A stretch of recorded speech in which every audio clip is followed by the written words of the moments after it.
دنیا میں کوئی نہ دیکھ لے، بار بار قرآن انڈیکیٹ کر رہا ہے وَمَا اللَّهُ بِغَافِلٍ عَمَّا تَعْمَلُونَ، اللہ تمہارے اعمال سے ہرگز بے خبر نہیں، وہ دیکھ رہا ہے۔ تو کاش یہ خیال دل میں راسخ ہو جائے کہ میں جو کچھ کرتا ہوں اچھا کر رہا ہوں یا برا کر رہا ہوں، رب دیکھ رہا ہے۔ اچھے کام میں بھی اچھا عجیب ہیں ہم لوگ نا، برے کام میں لوگ نہ دیکھ لیں اس کی ٹینشن، اچھے کام میں لوگ کیوں نہیں دیکھ رہے اس کی ٹینشن، کسی طرح لوگوں تک پہنچا دوں کہ میں نے کوئی اچھا کام کیا ہے۔ اگر یہ ذہن بن جائے نا کہ دنیا دیکھے نہ دیکھے اللہ دیکھ رہا ہے، اچھا کروں گا تو اجر اسی سے لینا ہے، اور اللہ نہ کرے برا کروں گا تو سزا بھی اسی نے دینی ہے، تو خیال تو اس کا زیادہ ہونا چاہیے نا، خیال دنیا والوں کا ہے۔ تو بہرحال اب آتے ہیں اس بیماری اور اس آیت کی طرف۔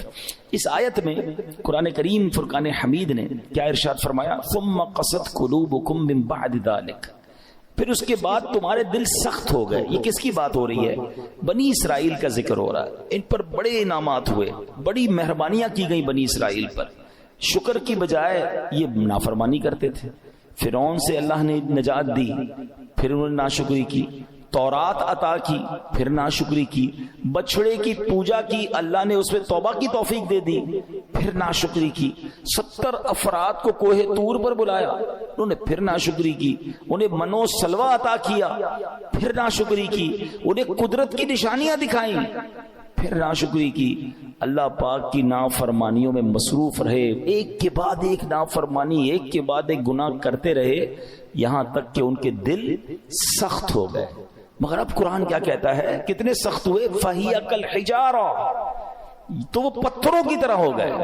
اب پتھر کتنا سخت ہوتا ہے سمجھیے گا، یاد رکھیے سختی کی اور بھی چیزیں ہوتی ہیں، لوہا بڑا سخت ہوتا ہے، لکڑی بڑی سخت ہوتی ہے، مگر لوہا آگ سے نرم ہو جاتا ہے، لکڑی پانی سے نرم ہو جاتی ہے، مگر پتھر کتنا سخت ہوتا ہے، گرمائش میں پگھلتا ہے، ہتھوڑے مار مار کے اس کا برادہ تو کر سکتے ہیں، چورا چورا کر سکتے ہیں، مگر نرم نہیں کر سکتے۔ تو قرآن نے مثال کیا دی کہ دل پتھر سے سخت ہو گئے۔ اچھا پھر کہا او اشد قسوہ، پتھر سے بھی زیادہ سخت ہو گئے۔ اللہ اکبر، ان دلوں کا عالم کیا ہوگا کہ جن کو قرآن کہہ رہا ہے کہ تمہارے دل پتھر جیسے سخت بلکہ اس سے بھی زیادہ سخت ہو گئے۔ اللہ اکبر۔ اے میرے پیارے اسلامی، حالانکہ پتھر کی ایک اور تعریف قرآن خود آگے بیان فرما رہا ہے، وَإِنَّ مِنَ الْحِجَارَةِ لَمَا يَتَفَجَّرُ مِنْهُ الْأَنْهَارُ، پتھر میں تو کچھ وہ ہیں جن سے ندیاں بہتی ہیں، وَإِنَّ مِنْهَا لَمَا يَشَّقَّقُ فَيَخْرُجُ مِنْهُ الْمَاءُ، اور کچھ وہ ہیں جو پھٹ جائیں تو ان سے پانی نکلتا ہے، وَإِنَّ مِنْهَا لَمَا يَهْبِطُ مِنْ خَشْيَةِ اللَّهِ، اور کچھ وہ ہیں جو اللہ کے ڈر سے گر پڑتے ہیں، یعنی پتھر بھی اللہ کا خوف کرتے ہیں۔ پھر فرمایا وَمَا اللَّهُ بِغَافِلٍ عَمَّا تَعْمَلُونَ، اور اللہ تمہارے اعمال سے ہرگز بے خبر نہیں۔ اب یہاں بڑی یونیک معلومات اسٹونز کے بارے میں، پتھر کے بارے میں قرآن نے کیا فرمایا؟ پتھر چاہے کتنے سخت ہوں اللہ کے نافرمان نہیں ہوتے، یہ بھی پھوٹ پڑتے ہیں، ان سے بھی چشمے جاری ہوتے ہیں، خوف خدا کے سبب بڑی بڑی چٹانیں، بڑے بڑے پتھر لڑک جاتے ہیں، لیکن گناہگاروں کے دل جب سخت ہو جائے نا تو وہ اتنے سخت ہوتے ہیں کہ وہ پتھر سے بھی زیادہ سخت ہو، ان پر کوئی بات اثر نہیں کرتی، اللہ کا حکم سن کر یہ زیر نہیں ہوتے، عذاب کا تذکرہ سن لیں تو ان پر خوف طاری نہیں ہوتا، جنت کی نعمتوں کا سن لیں پھر بھی دل مائل نہیں ہوتا۔ اے میرے پیارے اسلامی بھائیوں، غور کیجئے، آج کے دور میں بھی بعض اوقات ایسے بندے دکھتے ہیں کہ جن کے دل سخت ہو جاتے ہیں، اور سختی کی قرآن نے وجہ جو تفسیر میں ہم نے سنی کہ گناہ پر گناہ، ایک کے بعد ایک دوسرا گناہ۔ حدیثوں میں یہ مضمون ملتا ہے کہ بندہ جب ایک گناہ کرتا ہے نا تو اس کے دل پر ایک نقطہ لگ جاتا ہے، بلیک ڈاٹ، دوسرا گناہ کرتا ہے پھر دوسرا نقطہ، تیسرا کرتا ہے تیسرا نقطہ، ایک وقت آتا ہے پورا دل ہی کالا ہو جاتا ہے، اب ہدایت کی کوئی بات اثر نہیں کرتی ہے۔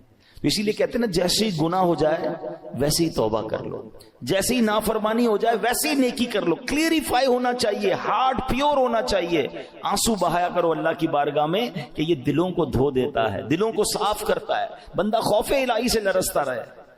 مگر آج حال یہ ہے کہ دل اتنے سخت ہو گئے کہ کوئی ہدایت کی بات اثر کرنا تو دور کی بات اچھی بھی نہیں لگتی۔ آج کے دور میں کسی سے اچھی بات کرو، قرآن کی بات کرو، دین کی بات کرو، لڑنے لگ جاتا ہے مسلمان ہو کر۔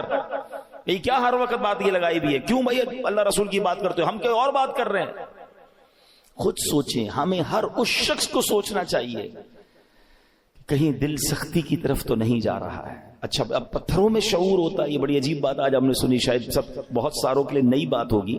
مفتی احمد یار خان نعیمی بہت بڑے مفسر قرآن ہیں، فرماتے ہیں اس سے معلوم ہوا کہ پتھروں میں بھی شعور ہوتا ہے۔ یہ الگ بات ہے کہ ہمیں ان کے شعور کی خبر نہیں ہوتی۔ قرآن میں ایک اور جگہ اللہ نے ارشاد فرمایا، اور داؤد کے ساتھ پہاڑوں اور پرندوں کو تابع بنا دیا کہ وہ پہاڑ اور پرندے تسبیح کرتے ہیں۔ ہاں، پرندے تو تسبیح کرتے ہیں، پہاڑ بھی اللہ کی تسبیح کرتے ہیں۔ آپ نے نہیں سنا ابو جہل کے ہاتھ میں کنکر تھے نا، کیا آ کر کہا تھا اس نے اللہ کے نبی کو کہ اے محمد صلی اللہ علیہ وسلم، اللہ کے سچے نبی ہو تو بتاؤ میری مٹھی میں کیا ہے؟ اللہ اکبر، نبی پاک کا کیا خوبصورت جواب تھا، فرمایا میں بتاؤں تیری مٹھی میں کیا ہے؟ جو تیری مٹھی میں کنکر ہے بتا دے میں کون ہوں۔ اور پھر کنکروں نے کلمہ پڑھنا شروع کر دیا، تو پتا چلا کہ پتھر بھی اللہ کی تسبیح کرتے ہیں۔ اور اللہ اکبر، اور احد پہاڑ کے بارے میں کون نہیں جانتا؟ اللہ آپ کو مجھے بار بار مدینہ پاک کی حاضری نصیب فرمائے۔ نبی پاک علیہ الصلوۃ والسلام، سبحان اللہ، آقا کے معجزات میں سے یہ معجزات ہے کہ جب نبی پاک مدینہ منورہ میں یا مکہ پاک میں سڑکوں پر کسی کے شاہراہ پر تشریف لے جاتے تو آس پاس کے پتھر نبی پاک کو سلام کیا کرتے۔ احد پہاڑ کے متعلق آقا نے فرمایا، احد پہاڑ ہم سے محبت کرتا ہے، ہم اس سے محبت فرماتے ہیں۔ اب پہاڑ نبی پاک سے محبت کرتا ہے، اور یہ کیسا خوبصورت پہاڑ ہے کہ نبی پاک علیہ الصلوۃ والسلام نے فرمایا کہ احد میرے ساتھ جنت میں جائے گا۔ اب یہاں علماء نے اور خوبصورت بات کی کہ پہاڑ نبی پاک سے محبت کرے تو جنت میں جائے، تو جب امتی محبت کرے تو اس کا تو عالم ہی کچھ اور ہوگا نا۔ تو محبت رسول یہ جنت میں جانے کا سبب ہے۔ مگر جو ہمارا ٹاپک ہے کہ اللہ کی عطا سے یہ پہاڑ، یہ پتھر بھی رب کی تسبیح کرتے ہیں، ان میں بھی شعور ہوتا ہے۔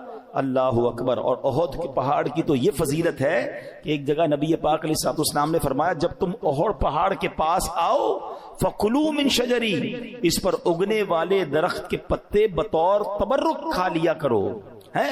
اور پھر فرمایا اگرچہ احد پہاڑ پر اگنے والے درخت کے صرف کانٹے ہی ملے، اگر پتے نہ ملے تو کانٹے چبا لیا کرو۔